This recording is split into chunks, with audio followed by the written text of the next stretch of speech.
Hello, welcome back to another video. Today we are going to talk about the Great Depression. So in the 1920s and 1930s, we see that the United States economy is booming, right? We have urbanization, we have a large industrial economy. We are doing great in the 1920s, right? We call it the Roaring Twenties. Things are looking great, and by 1920, more than half of the U.S. population lives in cities. Moreover, we see this transition underway with per capita income, which rises by 30%. So we start seeing mass consumerism, right? We mentioned in our last video, people are purchasing a lot more. They're buying things off of credit. There's very little inflation that's happening at this time. So more people had higher purchasing power. Their dollar went a long way. And overall, we see that the standard of living across America increased during the 1920s. And it looked like that by 1929, the American economy was unstoppable. It was just going to keep growing. It's going up and up. No way it's going to go back down. And little did they know that it would soon take on some of its darkest turns. So throughout the 1920s, we had three Republican presidents, and they would control the executive branch. So Congress was also solidly Republican too. So we have a very Republican government, and then businesses are booming, and farmers and unions, they're starting to struggle because Republicans tend to be less union oriented at this time. So the three presidents of this era were Warren Harding, Calvin Coolidge, and Herbert Hoover. And they all pursued these pro-business policies because this is that time where business is booming. So they were trying to cut back government policies. So, a big proponent of republicanism at this time was smaller federal government, less involved government in the economy. So this is what we see on the outbreak of the Great Depression. So Herring died in office, and Coolidge, his vice president, assumed the presidency. So Coolidge became, the president during the 1920s, and his slogan was Coolidge Prosperity, because this is the height of the 1920s. The U.S. economy is doing great. Another one of his slogans was "Keep it cool with Coolidge." So everyone, was pretty solid with Coolidge. He ends up winning the next election pretty easily, and he's known for his strong commitment to business, this laissez-faire approach. Remember when we talked about rise of capitalism during the Gilded Age? Laissez-faire, this is like the government needs its hands off of the economy.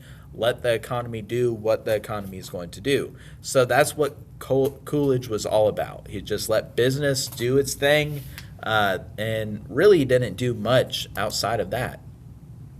So this pro-business atmosphere saw that labor unions were actually declining, right? We start seeing the decline of labor unions during, on the precursor to the Great Depression.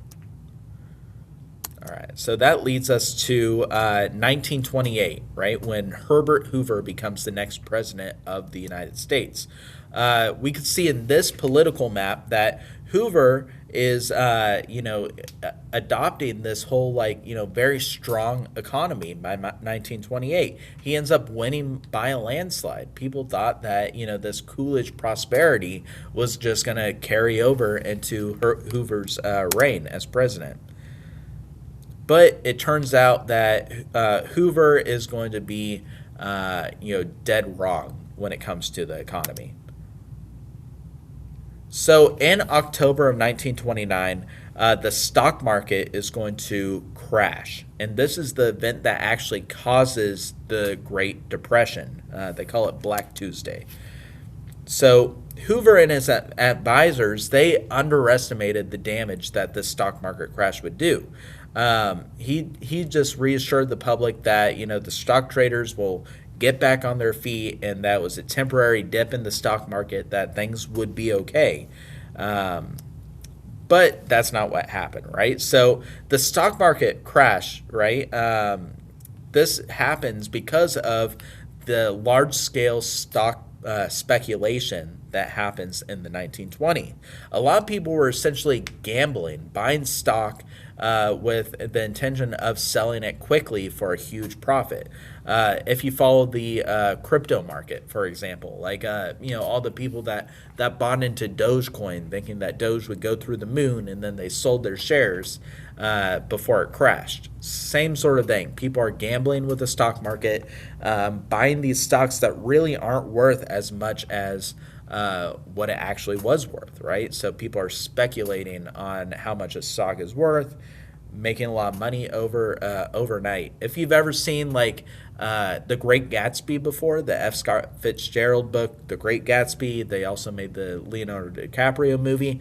This is another example of this new money. People who are getting rich off the stock market very easily, right? A lot of money was to be made in the 1920s with the stock speculation, and also buying on the margin. A lot of people took out credit, like took out loans in order to buy these stocks and they said that, oh, well, it's okay if we take out a loan to buy stocks, because with the profit that we'll make from the stocks, we could pay back the loan. But when the stock market crashed, right, people are losing out on all that money, and then the loan sharks are coming in and asking for their money. So in 1929, the Dow Jones became so inflated that began to fall. So Black Thursday, that's October 23, 1929, that's when the Great Depression starts, this Black Tuesday, the stock market crash. So 16.4 million shares were sold at a loss, and Americans started losing billions of dollars. So all these people are losing money in the stock market, and people are freaking out. People are running, literally running to all their banks, trying to get their money before all the money runs out. So a lot of people took out, credit and loans and started investing in the stock market using banks. So customers, they're running over to the banks trying to withdraw their money as soon as they can. But the banks, they were told, hey, we don't have money, right? A lot of these banks started to close their doors on their paying customers, and banks across the country started closing. Millions of Americans, again, lost everything. So they lost everything in the stock market, and then their entire life savings disappeared with the bank closing. So these bank runs continued until 1932, and a large chunk of banks across the United States continued to crash throughout the whole Great Depression. So when we talk about causes of the Great Depression, right, there are the immediate causes, like the stock market crashes over speculation, but also there's some long-term causes as well. So, for example, there's overproduction and underconsumption. So, what we just talked about during the 1920s, people are buying tons of things, right? Consumerism's through the roof. And we have factories, the Industrial Revolution, so we're able to mass produce things. And it's a simple, question of supply and demand. The higher supply you have of something, the lower the demand of it is. And think about how many cars can a normal family reasonably buy, right? How many fridges do they reasonably need? How many houses do they need and stuff? So it becomes a point where the people who bought these goods, right, they already bought it. They don't need 2 refrigerators. They don't need 2 cars. And this underconsumption is going to lead to a lot of businesses struggling during this time as well. Also, we start seeing this poor money supply, right? So right now we're dealing with inflation, right? This, a lot of money is out there, so the value of that money is going down. But during the Great Depression, what we see is there's not enough money, right? And that's what happened with the bank crises. People by the thousands are running over to the banks trying to withdraw their money. And this is how banks work. When you deposit money into a savings account, the bank just doesn't keep that money, right? That if you deposit $200 to a savings account, the bank doesn't keep that money, right? They send it to other people, right, for loans. So banks really don't have a lot of money on hand. So if everyone's trying to withdraw at once, they simply do not have that cash to give them. And also we have this problem of the Dawes Plan. So remember when we talked about the end of World War One, how Germany is really stuck with this large bill for causing World War One, even though they didn't, right? People ignored Woodrow Wilson's 14 points. They put the blame on Germany. Germany has to pay like $31 billion in war reparations. The problem is Germany doesn't have that money to give over to the other countries. So the United States saw that this was a problem, and they didn't want Germany to be blamed for World War I. So this is where we get the Dawes Plan. So the U.S. would give money, they would lend some money over to Germany to pay its war reparations to France, and France owed the United States money from World War I, so they would use that money to give back to the United States. But after the stock market crashes, after the U.S. economy dips, right, the Dawes Plan ends. So the Dawes Plan ends in 1930. And once those paychecks, the U.S. stops giving money over to Germany, that is going to cause a chain reaction. Now Germany can't spend its money to pay France, and France is not going to get money to pay to the United States. So this is what takes the Great Depression and makes it global. And then also we talked about that income disparity, right? We talked about how the richest of Americans kept getting richer, but also a large portion of the population were not making as much money, right? The factory workers and stuff. So once the rich people, they start losing all their money, right? They start laying off the poor people, and it also exacerbates the Great Depression. All right, so the big outcome of this, right? The big effects of the Great Depression is unemployment, right? We see huge unemployment numbers during this time. So by 1932, 12 million people, about 25% of the American labor force, were unemployed. This is a huge amount. So typically around 5 to 7% unemployment rate. That is pretty high with normal numbers, right? But 25% is unheard of. This is the largest unemployment event in U.S. history up until this point. Even during like the 2008 recession, right, which was still really bad, the largest uptick since the Great Depression, our unemployment rate in the United States barely hit 10%. During COVID, that was also around like 10 to 12% unemployment. So 25%, this is huge, right? People are losing their jobs. They're unable to pay their mortgages. They're filing bankruptcy. They're losing their homes. So what we see during the Great Depression is that Black Americans were disproportionately targeted when it comes to unemployment. Especially, by 1931, we see that unemployment for Black men was estimated about 66%. So 66% of Black American men were unemployed during this time, during the Great Depression. Many people in cities, they were forced out of their homes. They couldn't pay rent, they couldn't pay their mortgage, so they were out on the street. So what we see is across the nation, some families, they lost their homes, they lost their entire life savings, and they had to move to parks in the middle of cities. They had to live in unheated shacks that they built out of cardboard and tin or crates, resulting in shanty towns. So we start seeing these things called Hoovervilles starting to pop up, named after then President Herbert Hoover. It's sort of like a jab on him.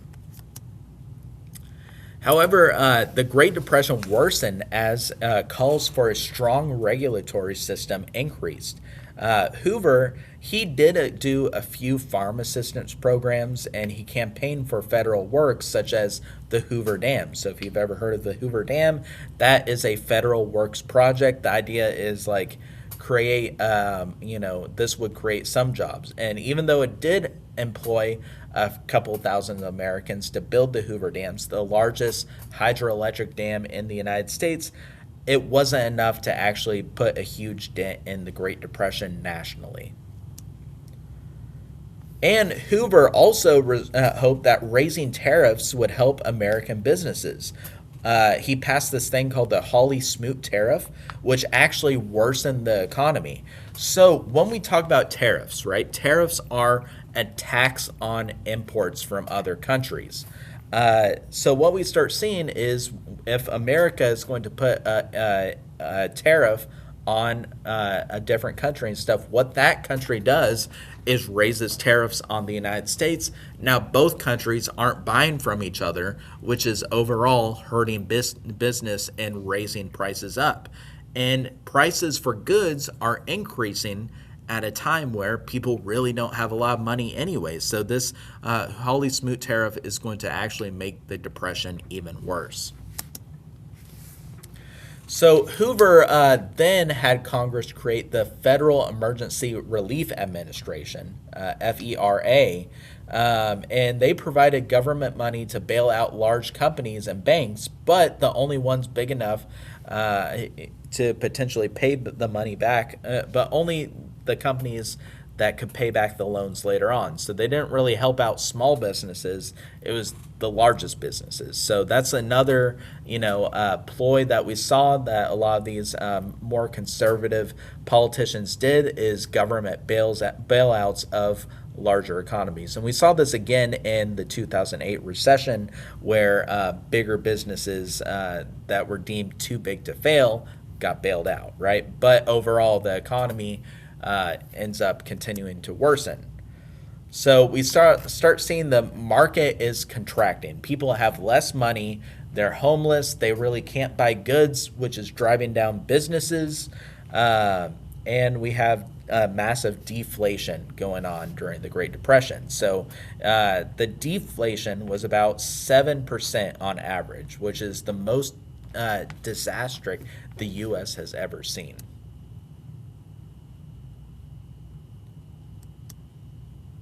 All right, another major event that happens, really like a double whammy, like what else could go wrong during the early 1930s? Well, in the central part of the United States, we have the Dust Bowl. So what we start seeing is, remember we talk about overproduction and underconsumption. So we have overproduction of farm crops. Really, since after the Civil War, we talked about all these people who are moving out west, all this new farming technology. So, these farmers could produce a lot more food than they would have been able to before, thanks to all this modern technology. But the problem is that, that overproduction is going to bring crops like wheat and cause them to drop their prices, which means farmers are making a lot less money from their crops. And then on top of that, during the 1931, we start seeing this drought that's happening in northern Texas, Kansas, Nebraska, Colorado, North and South Dakota.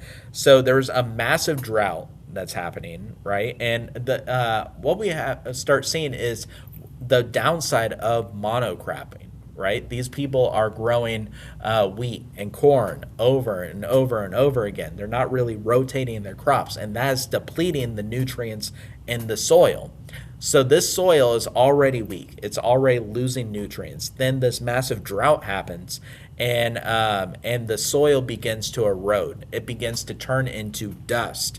And all the dust, in the Midwest is going to get picked up by these massive windstorms. If you ever think of like, the Wizard of Oz, Dorothy in Kansas, right? Kansas is like Tornado Alley, where most of the tornadoes in the world happen. So all this dust is getting picked up by this wind in the Midwest and is wiping out farms across the United States. Some people call these black blizzards, right? Because it totally knocked out the sky, right? It turned day into night. This topsoil, it begins to form this giant dust cloud that consumes half of America. So what we start seeing is that, due to all of these dust storms, it makes farming virtually impossible, right? Because there's no rain because of all the drought. The dust is covering farms, literally covering them in blankets of dust. And what we start seeing is farm foreclosures happening across the United States. People are losing their farms because they're just simply not able to grow things and make a living. Some of these dust storms got so bad that they covered entire houses. This is a picture of a car that got totally buried by one of these dust storms. This is another famous picture of one of these dust storms heading for one of those Midwestern towns. It looks apocalyptic, right? So, like, this whole dust storm's wiping out this entire city. The dust got everywhere, right? 60% of the people living on farms lost their houses, lost their farms that they've had for generations at this point due to this dust bowl. And what we start seeing is a lot of people have to just pack up their bags, pack their cars, and leave, right? Because they can't make a living farming in the Midwest anymore. A lot of these people start migrating, especially out west. They called these migrant farmers, Okies, right? Because people from like Oklahoma and stuff moving to California in search of work. This is another picture of one of those giant dust storms about to, take out this farmhouse. So, totally crazy, right? Something that really the United States has not seen before, this giant dust bowl. So this will cause about 300,000 farmers to leave the Midwest and move out to California, looking for jobs, right? But the problem is when they go to California looking for jobs, the Great Depression's happening and they don't have jobs to begin with. So they're just going to be out of luck there too. This is another very famous picture. It's called the Migrant Mother. So you could see this mother and you could see the desperation on her face as she is trying to hold her children, assure them that everything's going to be okay, but she is living in a tent.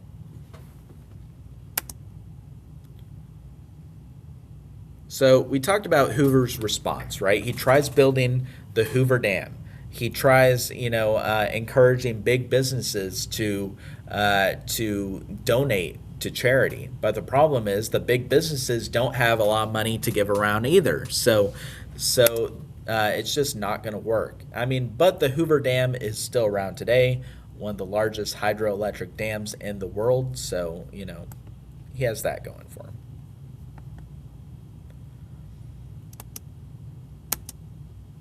All right, this is a picture of some Hoover blankets. Hoover blankets, just some newspaper, right? People living outside. This is a picture of men applying for unemployment. So you could see these massive waves of people who lost everything. They lost their jobs, their houses, and they're just trying to get their unemployment check. But everyone's trying to get their unemployment check. Same sort of modern correlation is, during COVID, right? A lot of people lost their jobs during COVID, and they had to join the unemployment line for the first time, right? And we seeing that the infrastructure, right? There's only so many people working in the unemployment office, and they can't really meet the demands of all these people trying to, get their checks. We start seeing in these major cities like New York and Chicago and Detroit, massive bread lines and soup lines. People are just trying to, get a meal, a warm meal that couldn't afford it. What we did start seeing during the Great Depression is an uptick in child labor, especially coal mining and stuff, because you don't have to pay a child as much as a full grown adult. So child labor actually spiked during the Great Depression. Also, we start getting this new term called hobos, right? If you've ever heard hobos, right? It's these men who are moving across the country, moving from town to town with, just whatever they could carry on their backs, trying to find jobs.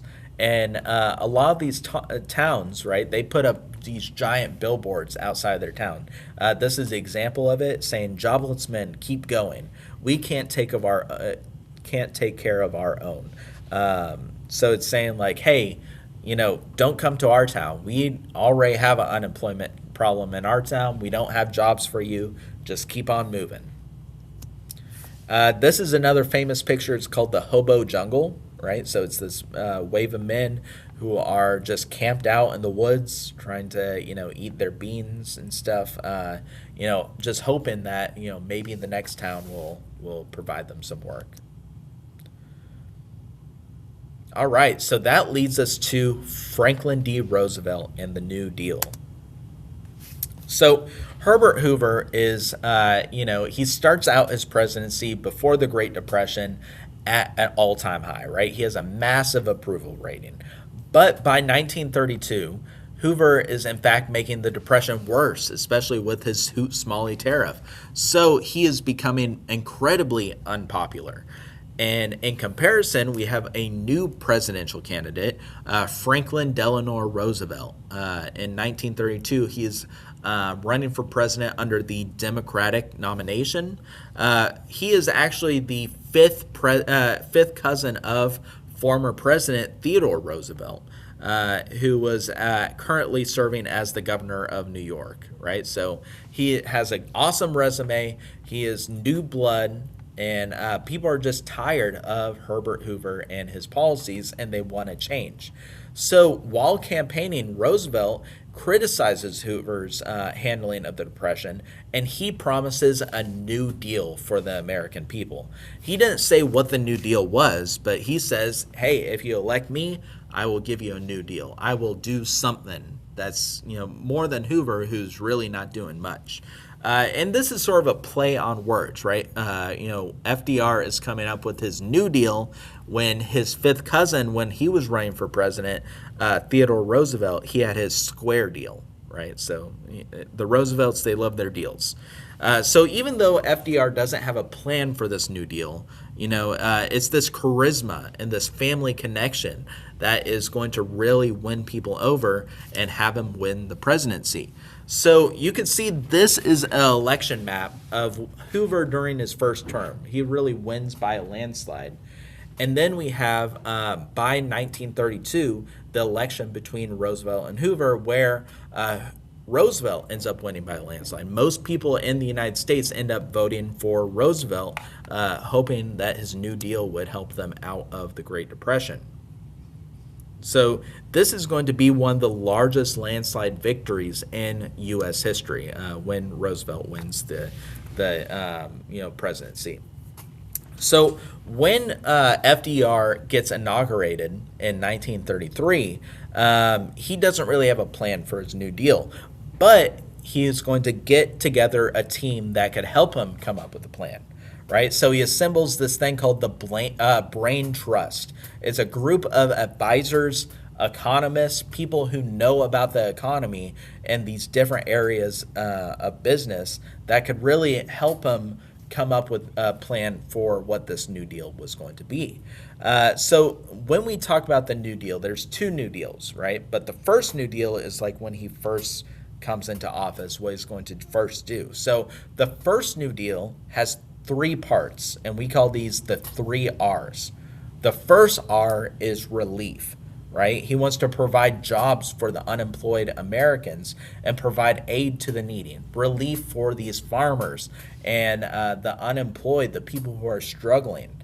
So in order to do this relief, he is going to create the FERA. There's going to be a lot of acronyms along with this New Deal. You just need to remember what these acronyms are, what these programs are that he's going to create. So he creates the FERA, the Federal Emergency Relief Administration, which granted federal money to state and local governments to provide for soup kitchens, right? So those soup lines that we looked at in the previous picture, this is where a lot of those soup kitchens are getting their funding from. He's also going to create the PWA, the Public Works Administration, which provided money to states for the construction of roads and bridges and dams. The CCC, the TVA, we're going to get into those things a little bit more later on. All right, so relief is the first R. The second R is recovery. He wants to get the economy back up and running, and he wants people to recover their trust in banks, and they want trust in farmers, right? The banks really let people down, and a lot of farmers they lost everything during the Dust Bowl. So he wants to recover that aspect of the economy, and then the third R is reform.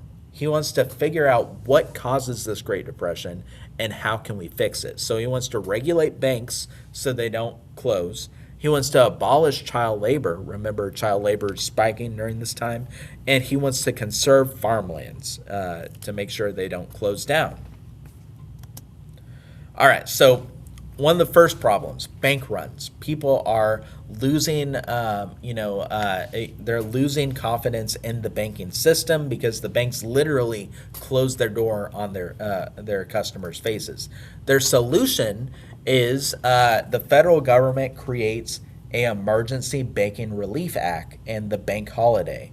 So if it looks like a bank is going to close, right, the federal government allows a bank holiday where they could take a break, get enough time to get some money together to give to their customers. And then also, FDR is going to come up with something that still exists today, the FDIC, the Federal Deposit Insurance Corps. So this is still around today. Every bank in the United States that's accredited that you could go to, if you go to Truist or USAA or whatever, right, you could go see this FDIC sticker, which says that all deposits are insured by the federal government. So the banks, they will reimburse you any money that your bank loses. So that is relief and reform. Another thing is the NIRA, the National Industrial Recovery Act. The purpose of this is recover the U.S.'s industry. So it creates codes for labor unions, right? It protects labor unions under federal law. It tries to establish a minimum wage in America, maximum work hours, so you can't just work your workers to death. And also it creates codes for working conditions. So it's trying to increase working conditions. So it shows that, the federal government is really protecting workers' rights. Another thing is one of the problems that causes the Great Depression is agricultural overproduction. So, there's too many farm goods, right? And this is causing low prices and a farming bust. The solution that FDR comes up with is the AAA, the Agricultural Adjustment Act. So farmers are going to receive subsidies in order to produce less food. So, a lot of these programs are still around today where, if there's too much corn in the market and stuff, the federal government could step in, go to a farmer and say, hey, maybe produce half as much corn this year, and then we will reimburse you some money, right? So the federal government is paying farmers not to farm as much. This is going to also face a lot of legality problems too. So the AAA, they're going to be famous for, some government workers are going to show up to, let's say there's a cattle farm and says, hey, you have too many cows. You have 100 cows, really you should have 50 cows. The AAA actually comes in and kills that farmer's 50 cows or whatever, and then buries them, puts lime on the cows' corpses so they can't be sold. So this is really going against, our constitutional right to private property. But desperate times cause for desperate measures. Also, we have the PWA, the Public Works Administration. So, what's the problem? A lot of people aren't employed, right? So, what's the solution?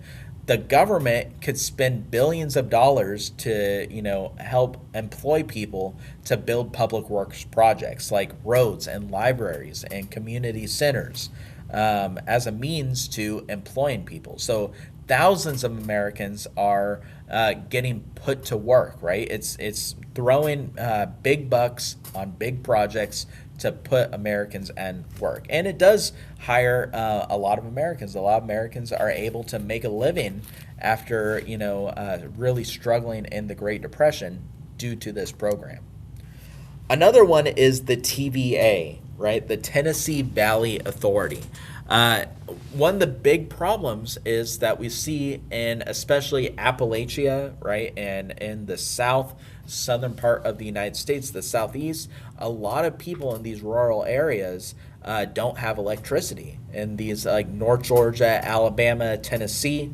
So the solution is that the government is going to hire people to build hydroelectric dams and give people electricity. So a lot of people in northern Georgia and Tennessee are able to have electricity for the first time due to this program.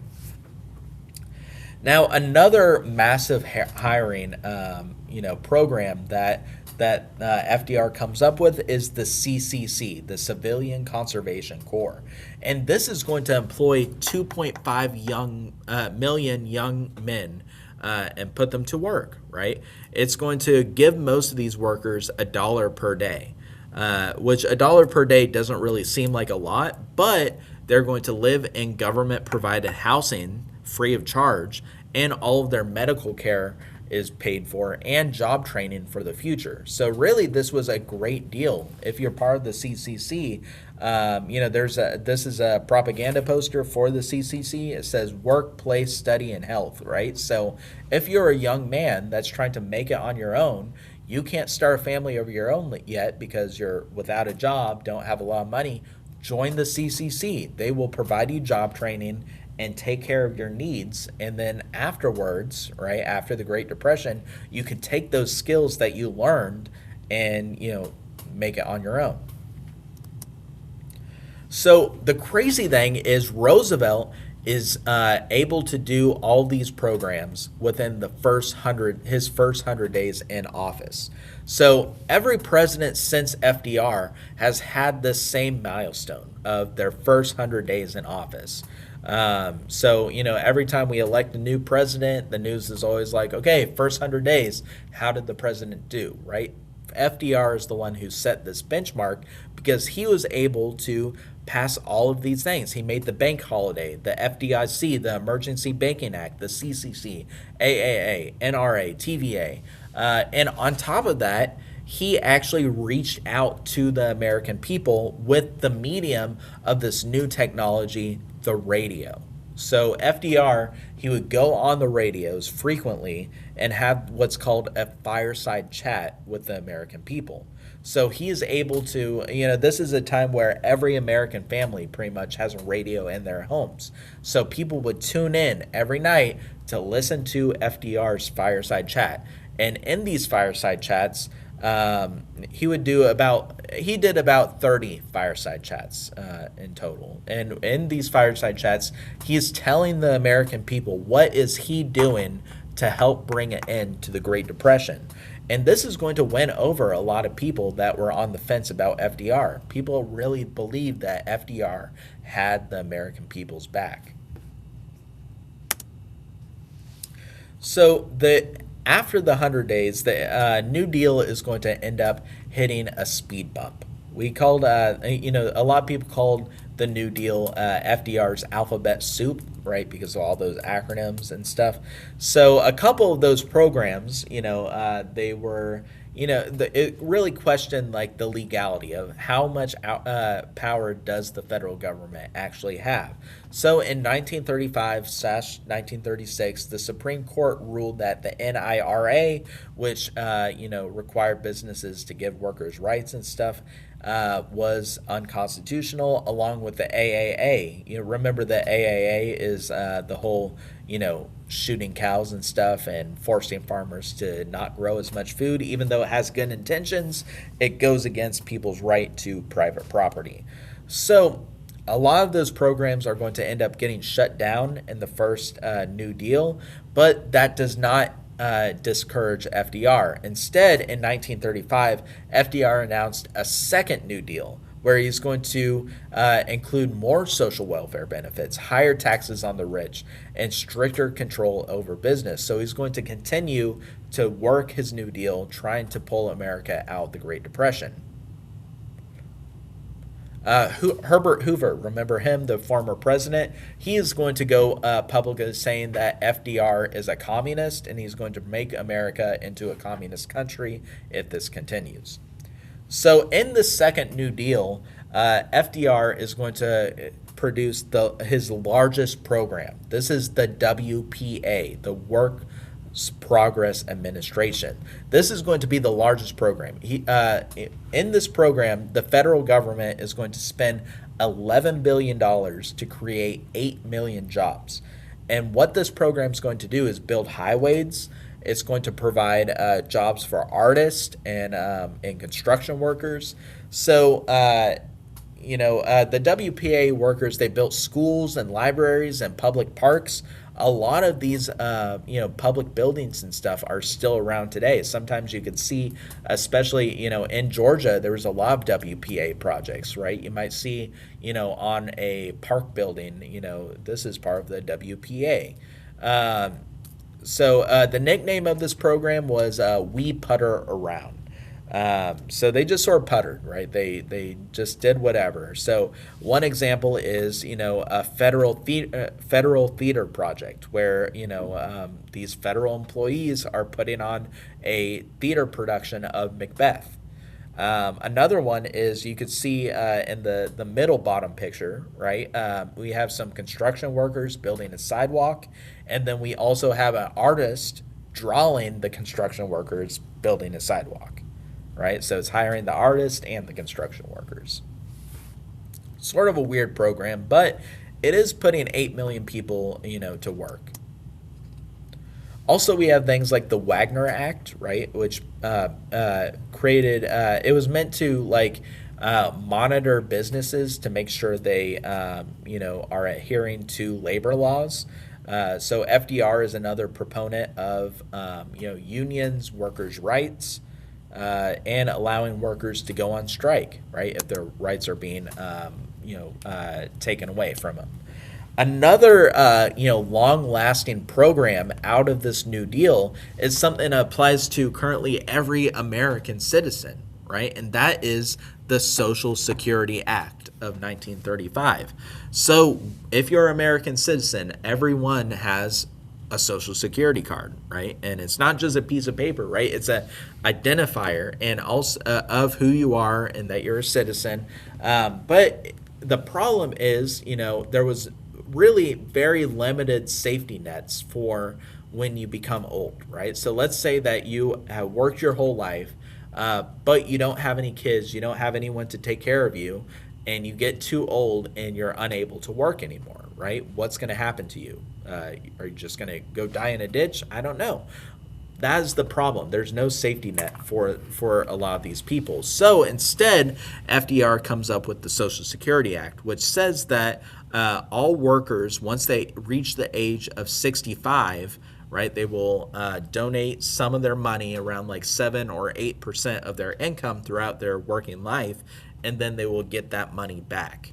Right, and it's still controversial today because we see that the government is spending way more on Social Security than money they actually have. So it's a great idea and it has helped out a lot of Americans up until the present. But in the Great Depression, this was revolutionary.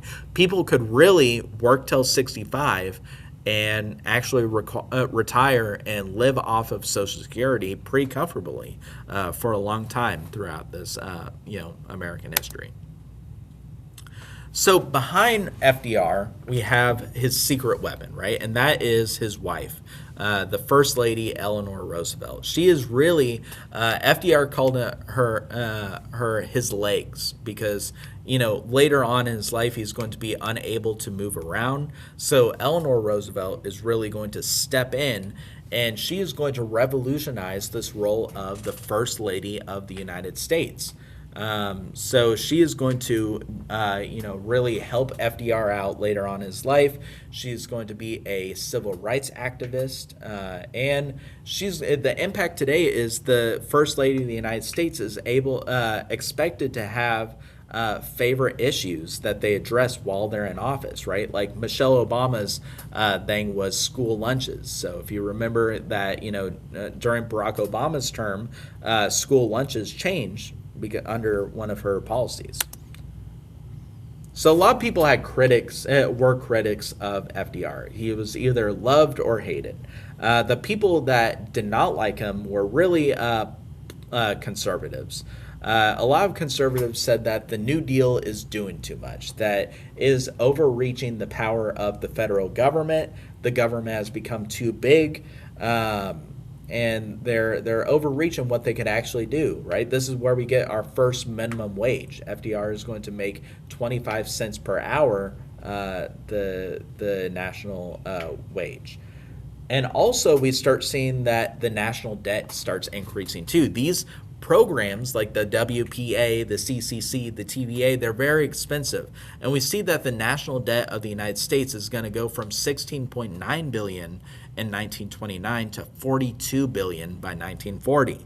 So he's going to, essentially double the U.S.'s, national debt. Also, we start seeing, the rise of, socialist ideas in America. So another key example of this is this guy, Huey Long.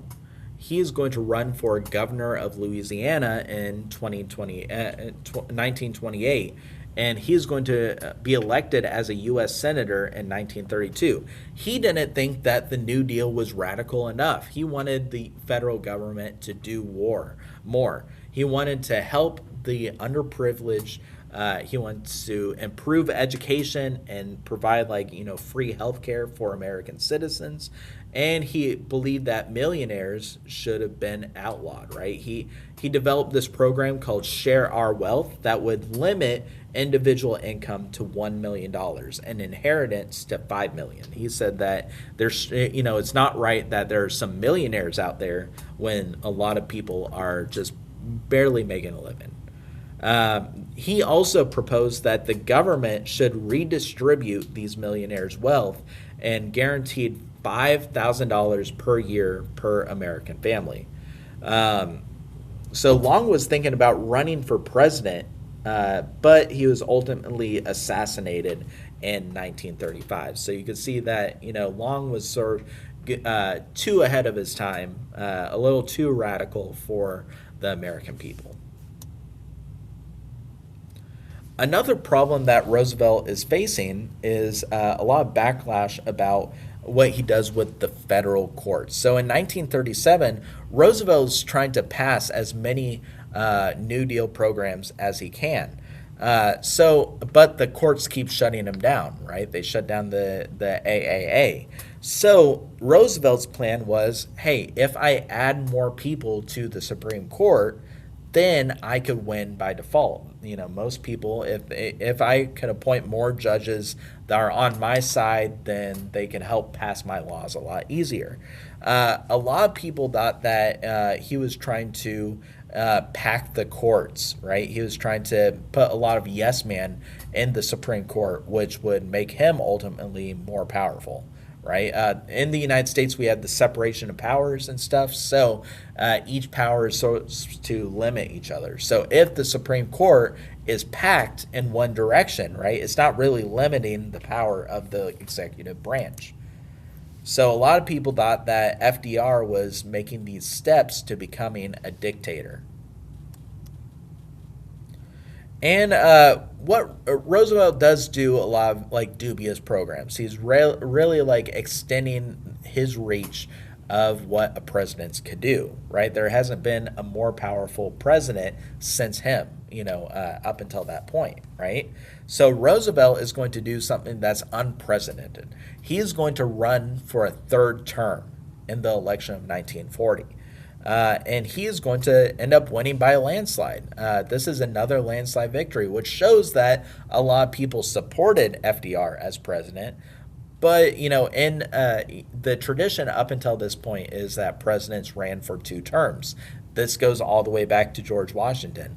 But Roosevelt's saying that there's no law to not have him run for a third term. So he's going to end up running for a third term.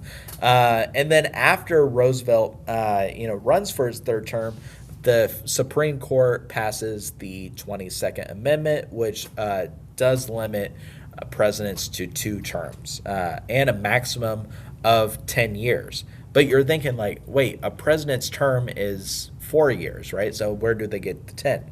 So another way someone could become president that's outside of voting for them is that they could be a vice president. So if you are a vice president and then the president ends up dying, you could run for, up to 10 years. All right, talk about how does the New Deal impact other groups of Americans. So now we're going to talk about the Native Americans. Okay, so when we talked about Native Americans before, they were getting put onto reservations. They were confined to these reservations, and they lost their sovereignty as individual group within the United States. When we talked about the 14th, 15th, and 16th Amendments during Reconstruction, we talked about how African Americans are given the right to vote. However, Native Americans, since they are not classified as citizens, were not able to get the right to vote after the Civil War. And before the Civil War as well, but they were not included when they expanded suffrage to African Americans.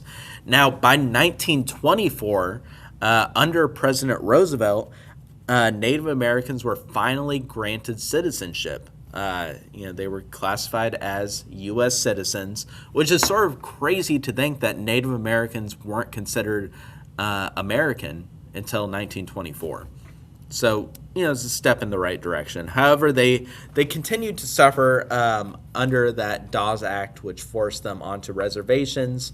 The Indian schools were still going on, so they're forced to give up their language and their culture, like we talked before about in the westward expansion lecture. But under Roosevelt, there were some limited gains for Native Americans. In 1934, Roosevelt passed the Indian Reorganization Act, which aimed to restore tribal self-government as well as Native American languages and customs and other religions. So they're trying to, make steps to undo a lot of the harm that Dawes Act did. What they realized is a lot of these anthropologists that came out around this time, they realized that a lot of indigenous languages were actually disappearing because under the Dawes Act, it was sort of not allowed for Native Americans to speak their indigenous languages. So in order to preserve that and stuff, we have the Indian Reorganization Act. A lot of anthropologists went out and, had surviving older Native Americans sort of write their language down so we could preserve it. So pretty cool stuff with that. All right, so now let's talk about Black Americans, how they're impacted by the Great Depression and the New Deal. So racial discrimination continued into the 1930s, for Black Americans in general, they were the last ones hired and the first ones fired. Right, so African Americans, they're going to be disproportionately targeted when it comes to unemploying them. Right, when it comes to who are you going to unemploy in a factory, who are you going to lay off, a white worker or a black worker? The odds are, unfortunately, the black worker got picked first.